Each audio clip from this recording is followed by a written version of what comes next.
So our first panel is called Inspiring Communities, Driving Participation Through Local Initiatives. And the focus of the panel is what's happening in grassroots sports across different organizations, the key challenges and how we are tackling them at the moment, and how we can create supportive environments that open access for everyone. And I would love to introduce the speakers of the first panel. So Annie, welcome. Annie. Oh, Annie.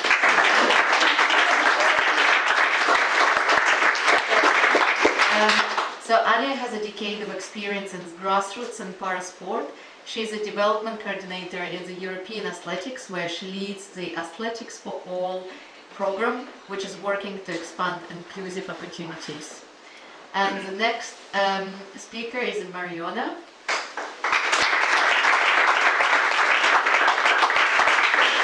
Welcome, Mariona. She's a co-founder and project director of Play and Train, which is our charity partner for tonight. And the organization works to make sport accessible to people with disabilities and their families at all levels and ages. Mariona also supports the Spanish Paralympic Committee on strategic projects to strengthen the parasport ecosystem.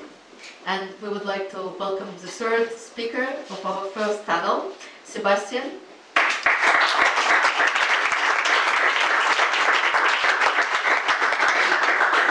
Sebastian is the president of Swiss Open Geneva, one of the world's top wheelchair tennis tournaments. He also leads inclusive sport projects at Swiss Inclusive Sport as a project lead in Geneva, where he oversees the participation, development and inclusion through sports.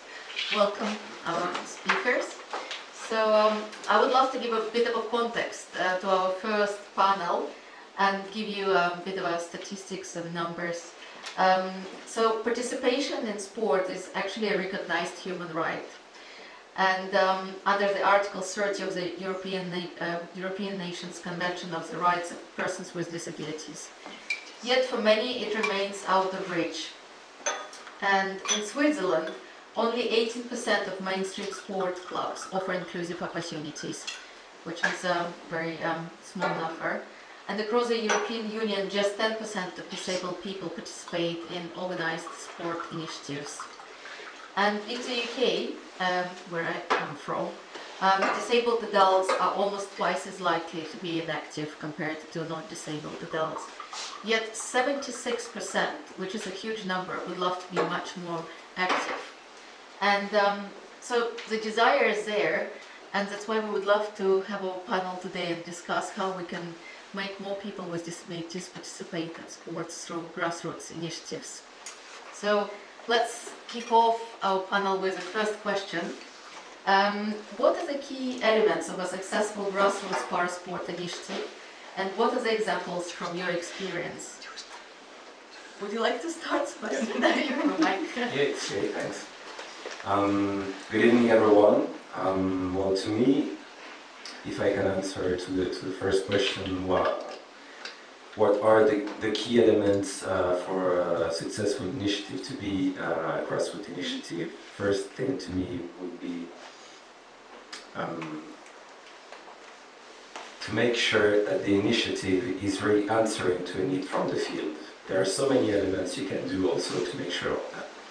Maybe the first thing that I would say is start with a pilot project. So many times I see initiatives starting with like big communication, big things that needs to be done and everything, but maybe not without having like returns and feedbacks from the field, from actors from the field. So that would be maybe a first point, and also to get inspired by initiatives that are being done at the international level in other countries, in other regions. So many times initiatives that carry on that are initiatives that can inspire a lot, and who if it's still being done at the moment, it's because it's answering to a need and it's interesting. That would be maybe the first point. Another thing to me is to bring the right actors to the same table. That's something I say quite a lot of times. I see quite often initiatives happening on the same region very similar initiatives actually happening on the same region, but without communicating with one another, without coordinating. And not because they do not want to communicate, just because they do not know it's happening like very close to it. So also look for things that's being done at the local level, also to mutualize efforts. So many times those similar initiatives do not do the same exactly, do not do it the same way, and can bring a lot to one another. And the last element I would mention is also the fact of making sure the initiative is taking place on the long term, that has a lasting impact. For that, I think that the two first elements that I just mentioned are key to make sure the initiative is doing it on the long term, but also having a clear vision on everything you want to do, maybe for 10 years, even though it can change, there's no problem at all, but it helps a lot having great decisions according to the initial vision you have, and also while selling the initiative, you make sure everything is being done with a clear vision and development vision. Thank you so much. Afterwards, I will mention maybe the implication and how it's related to those elements. Yes, that's great. Thank you. But okay, I think would you like to?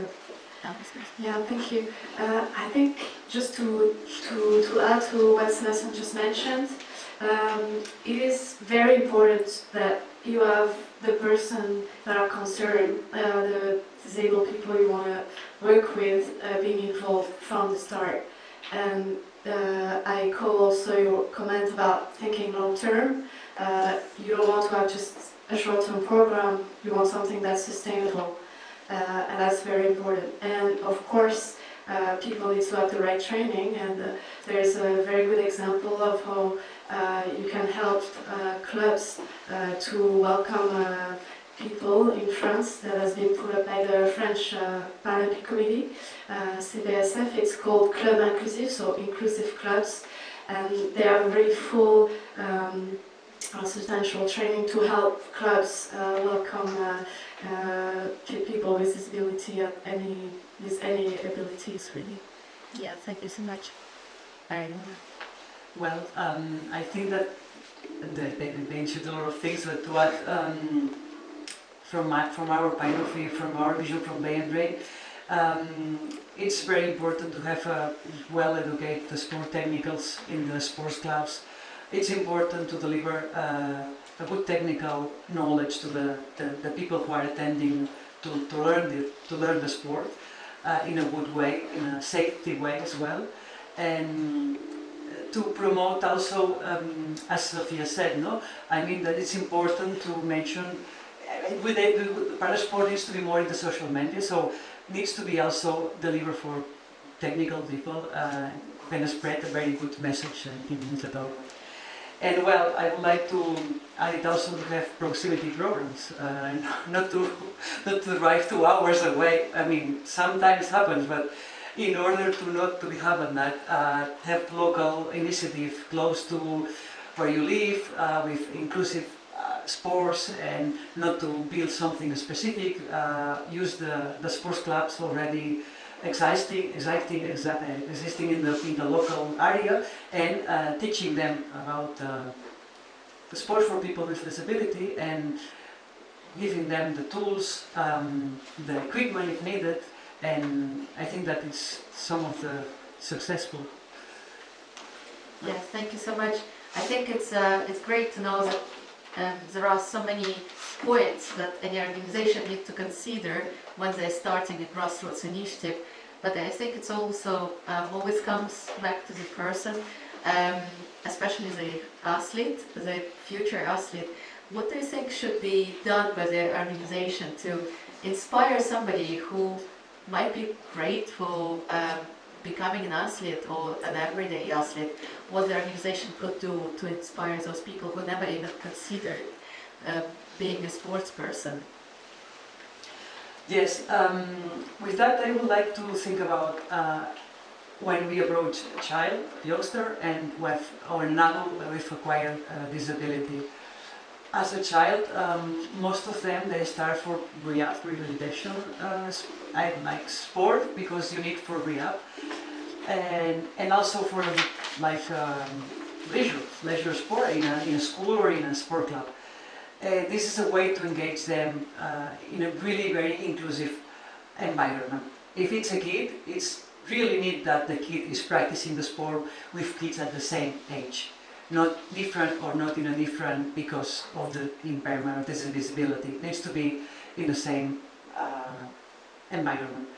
For people, for an adult with an acquired disability, it's a different approach, because obviously the beginning will be like a rehab. We have the example in Play and Play. Sergio Galotis, one hand cycling. He was in Asepeya, in one of the hospitals in Spain, and he started to hand cycling in one of the activities we did, like with a very, very, very not the hand cycling that he's using right now, very, very simple hand cycle. So he started there, and well, he motivated, and he went in a club in Barcelona. I don't remember the name, Barcelona Cycling or something like that, and he started in that club. He had this approach with the sport, also because of he needed to socialize again.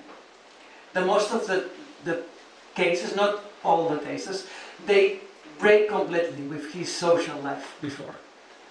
So they need to build another social environment, and sport is an amazing way to do.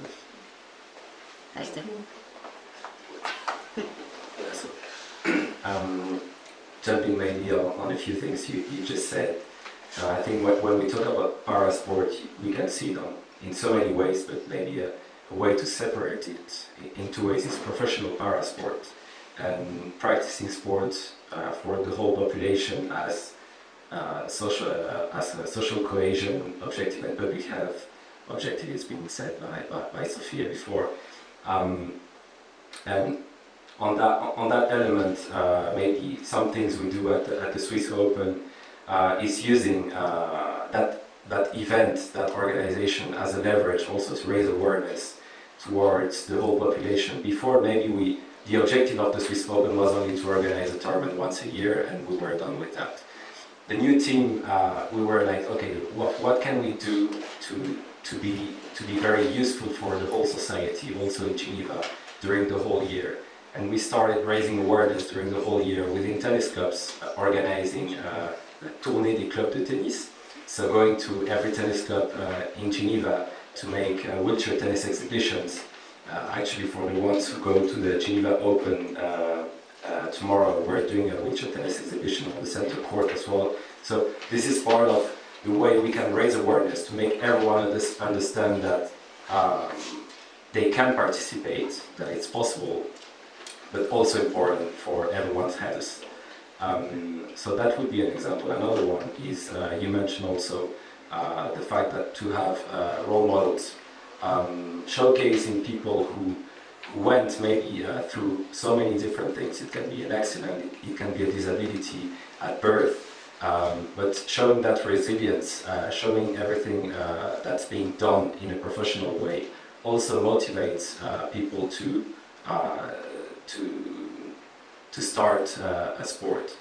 But to me that's only maybe half of the story, and this is very related to grassroots programs. But another thing that also has been mentioned by Flore is the program Club Inclusive that's being held in France. This is also something we do here in Switzerland with Swiss Inclusive Sport. In an intersectionality way, we see discrimination as a whole, and we try to make sports environments accessible to the whole population. Of course, towards people with disability, but towards the whole population, not like having something very specific for people with disabilities. And in that sense, to me, public institutions also need to tackle that subject because it's a very important element that needs to be tackled also in a territorial way. Mariona mentioned before that is also choosing a question of choice, having the choice of the sport you want to practice. So it needs to be inclusive in a diversity of sports, but also having the possibility of practicing it close to work, close to home. So it's tackling that subject in an intersectionality way, but also geographically. Thank you. What do you like to answer? Yeah, I will build on that. So very, very important indeed, all you mentioned. I think very important as well for everybody at a grassroots level that it's fun. We come there and we have fun. So this is what we are trying to offer with our new program at European Athletics. It's called Athletics for All. And really we aim at reaching at everybody, regardless of your age, abilities, so you can practice athletics. And in this way, we're reaching out to our member federations in Europe to be also organizing initiatives that help everybody to be participating in this sport. And of course, people with disability is one of our target group, and it's dear and close to me, so I'm going to push that people continue and work and exchange on that. And basically, with our program, we support the member federation to develop initiatives and to get inspired from each other. So we build a network so that they can learn from specific events or programs that are being run and duplicate it in other countries.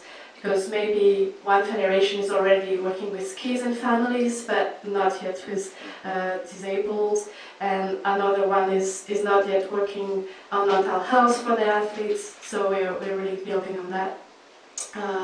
And yeah, that's also something that can be done as an international federation or area association as we are, and I think it's also very important to prove that inclusion needs to come from every part of the society and not just the people that are already, concerned in the first place.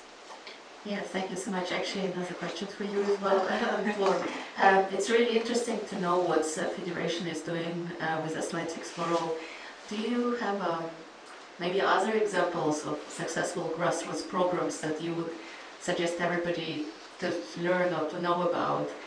Maybe something that inspired you in the past and you would like to share with people?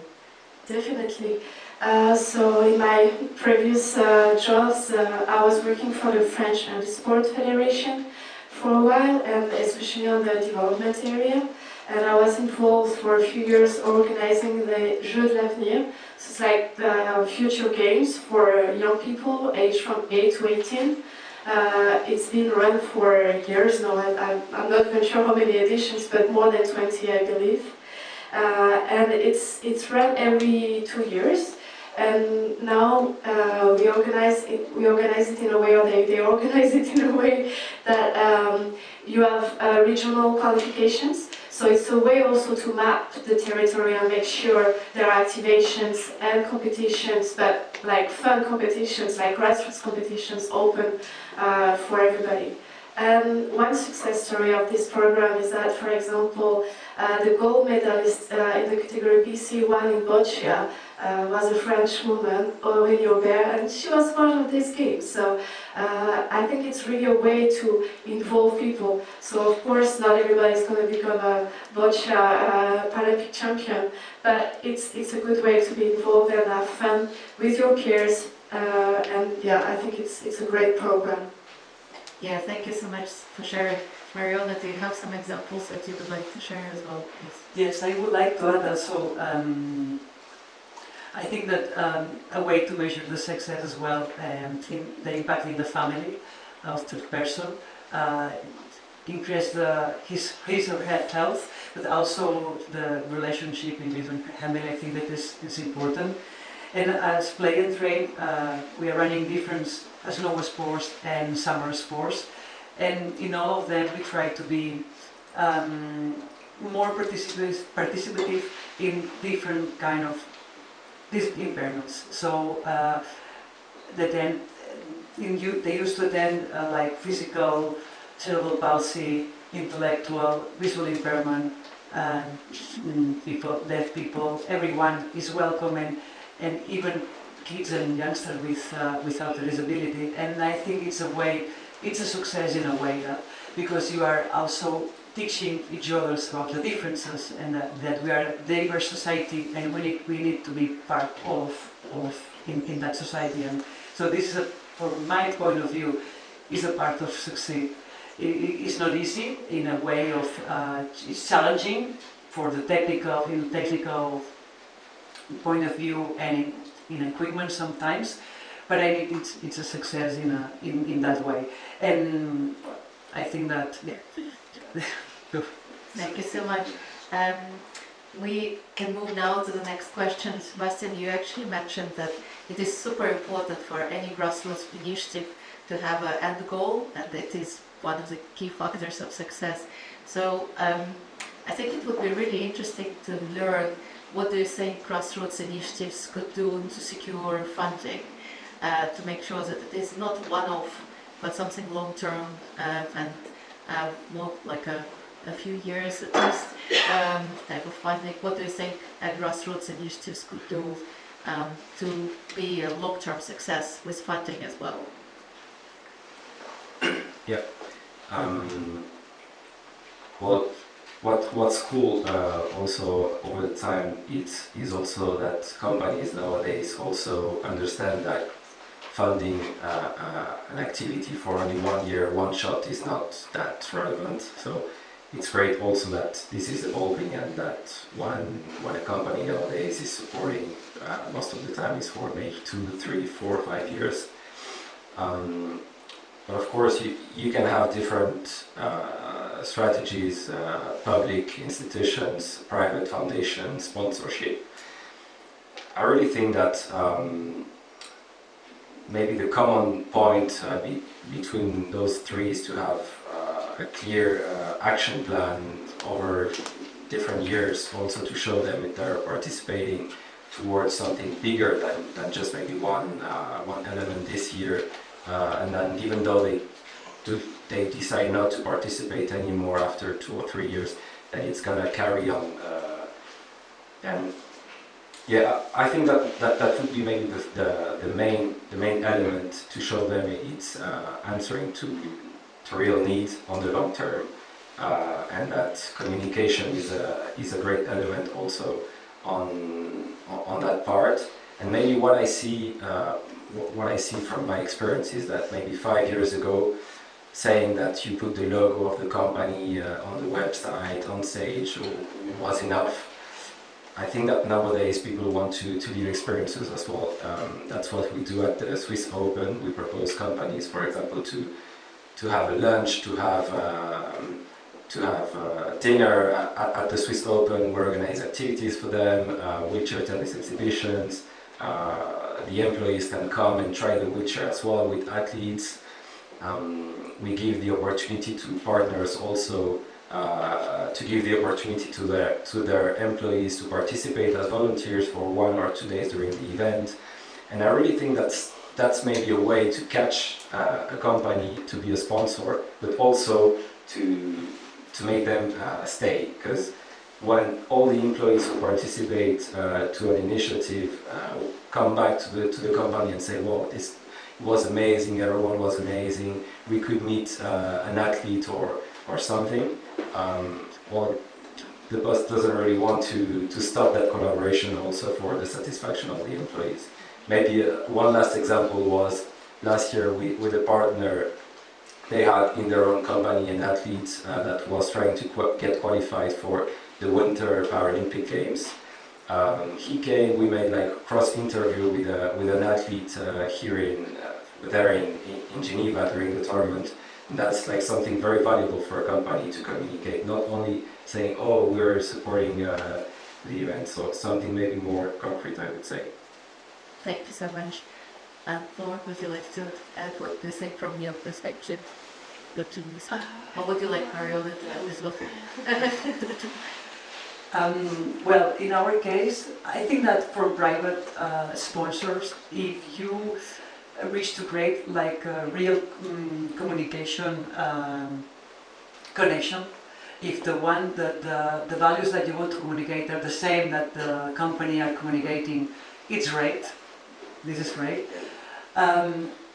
Spain, in case of Play and Drink, we're facing a different scenario. Is every year you need to apply for the funds, especially for the public ones. So every 1st January is like fresh start. We don't know what we will have at that moment, so it's really challenging. Most of the public founders, like municipality or not the government, central government, the government at autonomy. In Spain, it's different. You have to apply, like in a public concert. Is not, and they know that they are not applying. They know that okay, you need for a wingman or you need for human roosters. It's not like a real need. It's more like, okay, this year we need that, or no. It's really challenging to get the funds because every year you are asking for the funds, so you don't know never what will happen next year.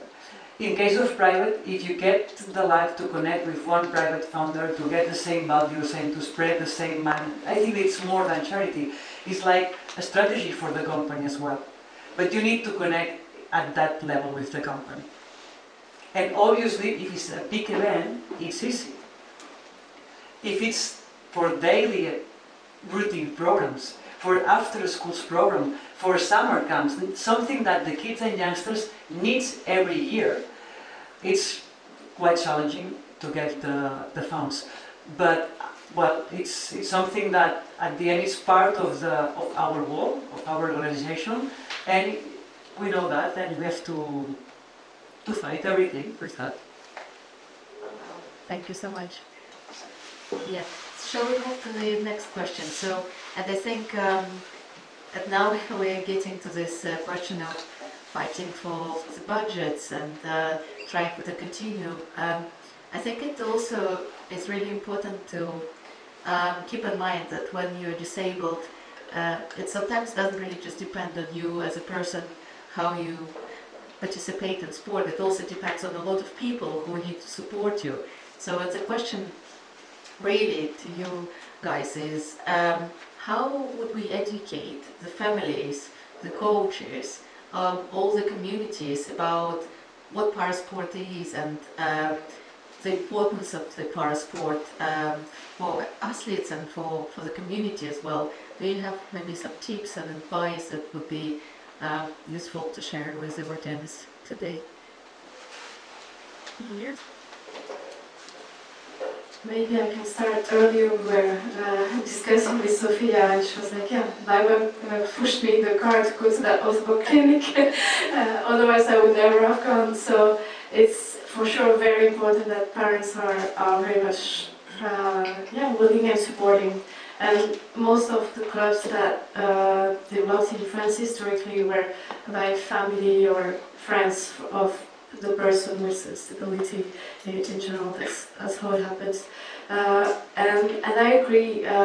It's very, very important that there's a support system. And I have a great example to share of one of my friends from university, Pablo Leman. He's a quadriplegic and he plays wheelchair rugby. He was part of the French team, but now, as you can tell, maybe a few years ago, because he's a bit older. But he's also happened to be the president of the Stade Toulousain Handisport, which is like the quad rugby club in Toulouse. Which is a big city of rugby for those who don't know, and he's so the president of that club. And in this club, they organize not only the sport, which is what you expect from it, but also they have hired a social worker to be there and help all the athletes that are joining, that may not even consider themselves athletes as they join, but to help them think of their life and how to structure everything, because most of them happen with they have an accident or a life event that brought them into this situation. So it's really important to offer this whole environment as well and some support. Thank you so much. Would you like to add, guys, from your experience, how this thing would be useful communication?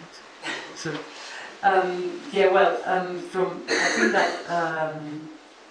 from the beginning I said that it's very important the coaches and the technical staff that working on the sport. I think that they need to know about the sport and they need to know about the disabilities and how to adapt the sport with equipment and with different. I think that this is important. Also for safety, for the kids, for the athletes as well, but also for the kids, for the ones who start, is important. And then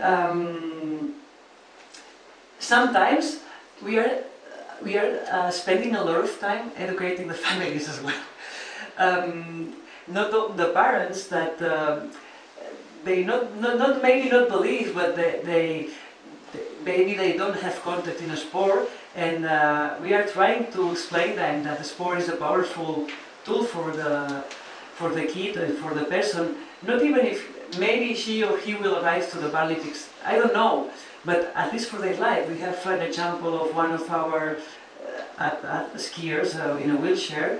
Now he just opened a florist shop in Barcelona, and he said that one of the things that he empowered him, like he was skiing, like all the things that he learned in a ski competitions and while he was skiing. So I think that it's important. Everything it's around the sport. It's transversal thing for this person in social, in coaches, in family. So, well, everything needs to be connected. Thank you. Well, maybe not to repeat what's already been said. A point that is not directly connected, but to me that is very well linked anyway. And you also mentioned again that everything should start at school to me as well. If the environment at school is inclusive, is accessible, and that people at school also encourage participation to everyone, then everything really is much easier in the everyday life in sport, but in the everyday life as well.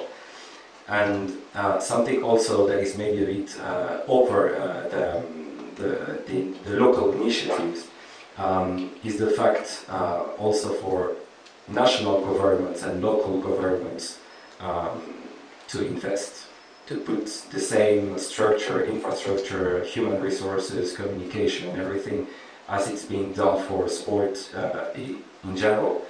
And if I take again the example of the Swiss Open, we really see the countries who do that very well. For example, the Netherlands, who were talking about that before, like every generation there are athletes who are at the top of the world in the Netherlands, in Spain as well. Maybe you have some critics for Spain, but in the wheelchair tennis world, we really see that Spain is investing, they have the structure and everything, Japan as well.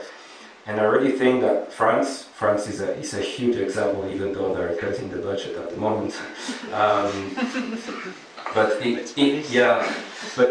think in a general way, the way it is structured and the way you have resources in order for athletes to keep on being athletes is a key element, and it makes the connection with what I was saying before. You have first maybe everything that's related to participation first, but then the ones who want to be athletes, which is not given for everyone. You need to have motivation, resilience, the same as any type of athlete, but you need to have the choice again, and to have the choice you need to have it structured. Mm-hmm.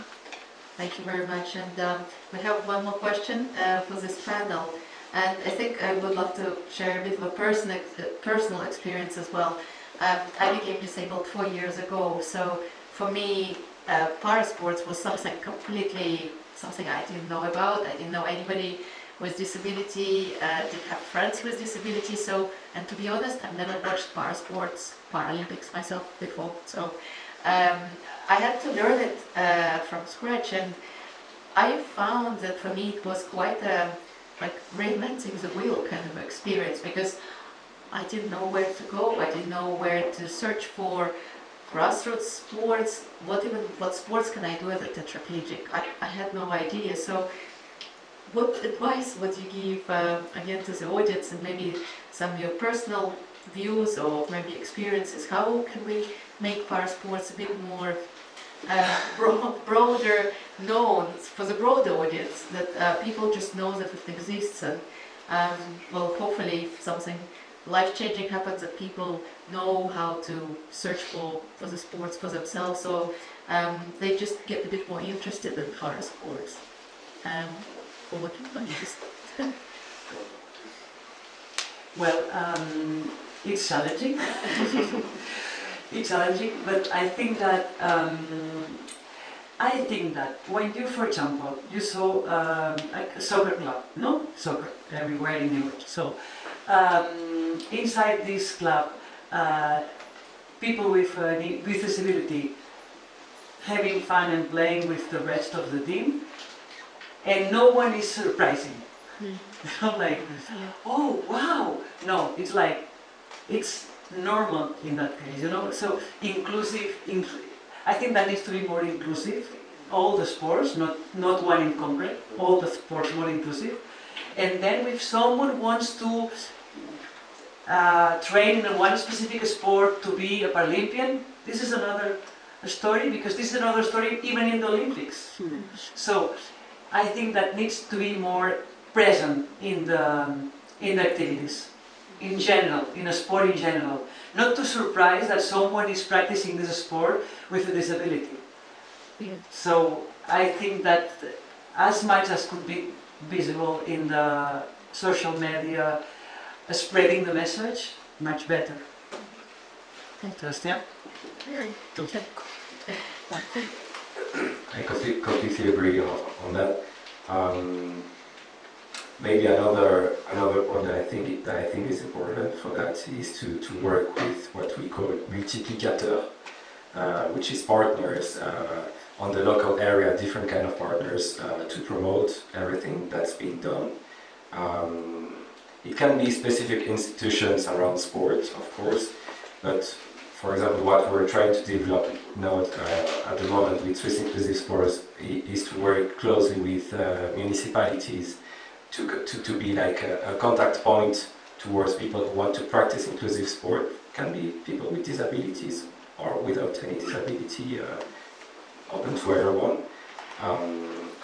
Collaborating with Association Cantonale, which is like the federations, but for the cantons, that are like the key point, the key contact for all the clubs within their own sport, and working closely with those type of institutions who can be like a direct point towards the sport activities or people who are looking for information.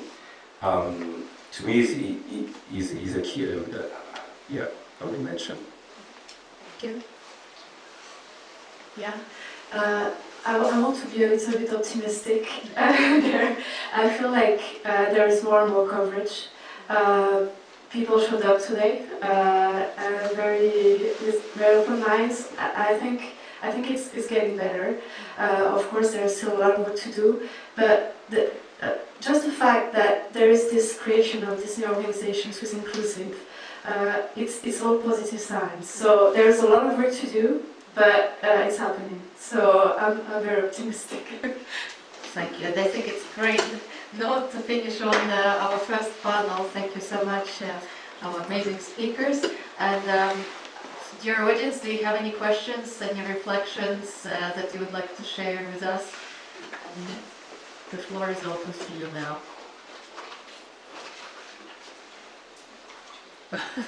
Nice. Yeah. Why are countries like France? Why are countries like France having budget cuts for Olympic sports? It's not just Paralympic sport; it's all the sports. All the The Ministry of Sport, cut everything. Okay. Yeah, that's To be honest, I don't think we really have like an objective answer because after Paris 2024 and everything that was said with the how do you say that? You have French word. legacy after Paris 2024 around sport, Olympic and Paralympic, it's crazy that a government decision is to cut budget without having like a clear follow-up on that. I wouldn't. Well, it's for because of course they're putting the money elsewhere, but I already know what. Welcome. And you for this group, I think we'll add something there. I don't know. you feel? Yeah. I'm not sure. COVID impacted sports on all levels, and I'm wondering what were the challenges of local initiatives in this period, and which key learnings could be useful in case of other global challenges. I will ask again. Yeah. So, yeah, I'm wondering how COVID impacted local initiatives, and basically what's wondering that we can take away from this in other stressful events, for example. And this is a question for whoever wants to respond. Okay. We, in case of the program we have in Catalonia, in the snow mountains in the Pyrenees, La Molina, we got a special permission from the health government in Catalonia, as declared as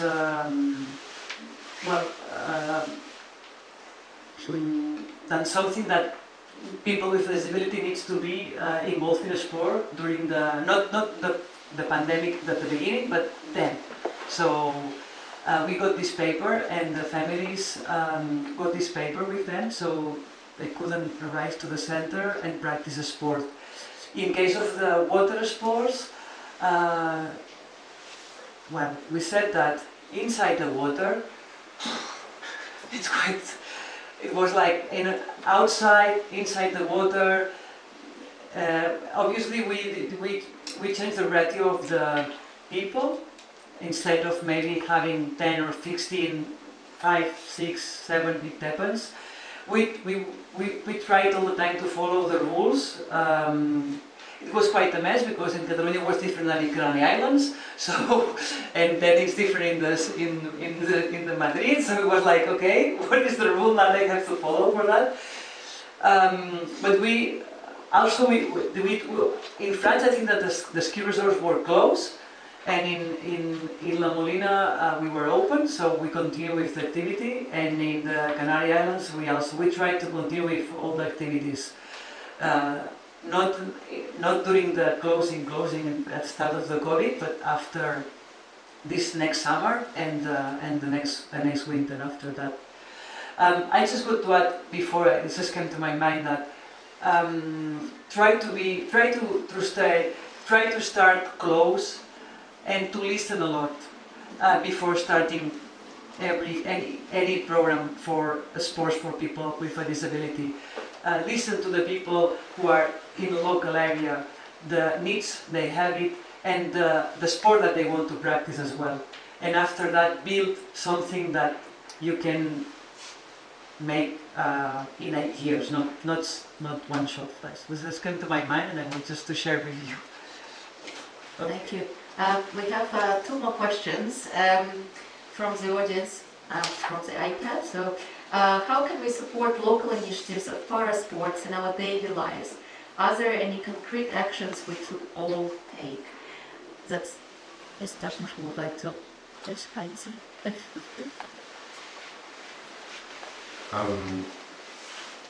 Maybe for everyone is first of all to follow the initiatives you have or you find on your local area.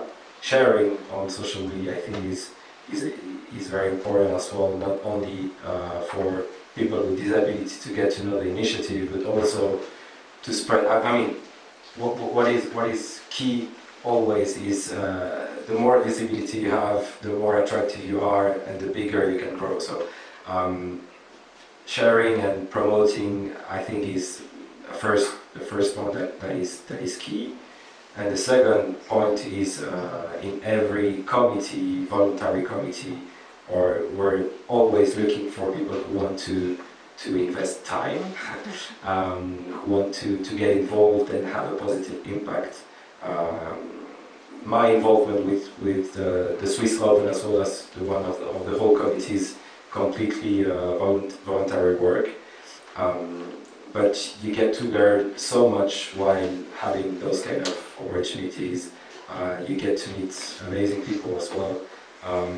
And I really think that's the more you give, the more you get, even though you're not doing it to get. Thank you so much.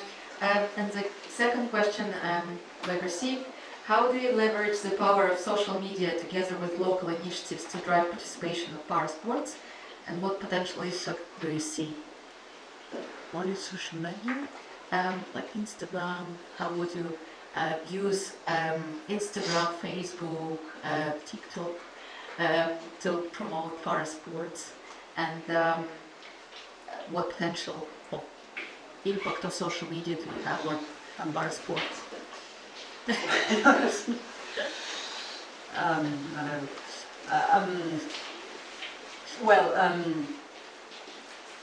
I think that in play and train, we are trying to create not one message. I mean, to create the same structure for the communication in all the messages, different messages in different sports. We focus on. We are not focusing on the disability of this person. We focus on the sport that are practicing, in case of surfing, in case of a snowboard or ski, whatever.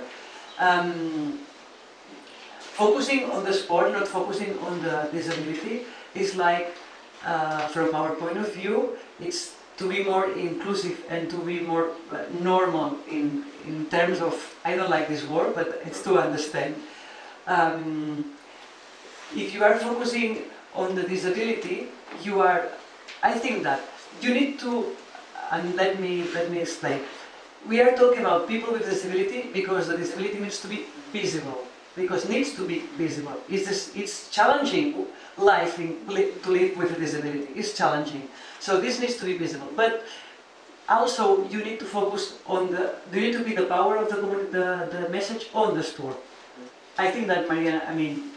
Yeah, perfect. That's exactly that. It's not just let's pity a person with a disability. I am not doing the invisible your impairment, because you need a wheelchair to your life. So this is a reality. This is something that is there. But if you are practicing this sport, focus on that sport. Not focusing, because he or she has a disability. No, it's realistic. He or she is living with a disability, and she or he will need or equipment or help for rest or for eat or for whatever, or for language or for whatever. But when in terms of a sport, focus on the sport, because that is the way to normalize the sport for people with a disability. Thank you so much. And we have the last couple of minutes and the last question.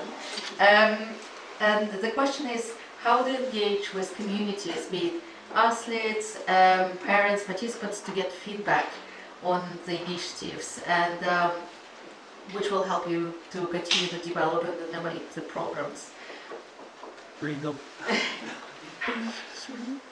How do you engage with the parents to get the feedback on the Parents, athletes, to get the feedback of what you're doing to... it's more for you. Anytime? No.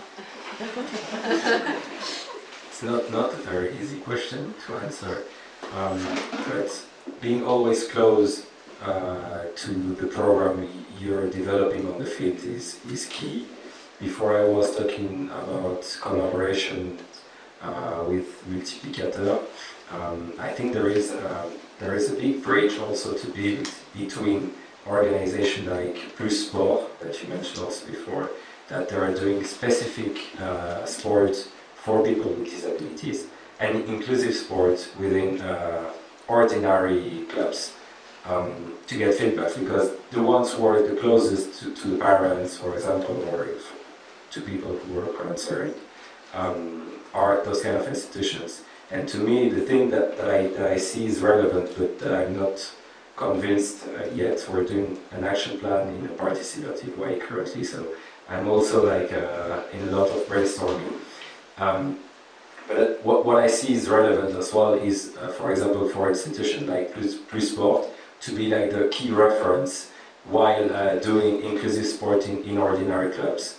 And this way, for example, when the activity is over, the feedback is directly done towards the institution like Plus Sport or any other. Then it's much easier to get like overall feedbacks when you do, for example, I don't know, like every 3 months a key meeting with the key actors. That could be an idea. Is there a sport that also, we are talking about inclusion, but in case of safety you need to practice separately, not because we are not wants to be inclusive, because the ones in a wheelchair in case of basketball needs to be. It's reverse. Exactly. Inclusion. Exactly. Because valid Exactly. people can also practice. So. Thank you very much. It was amazing to hear all of your advice and experience to everyone, and that's the end of our first panel. Big round of applause.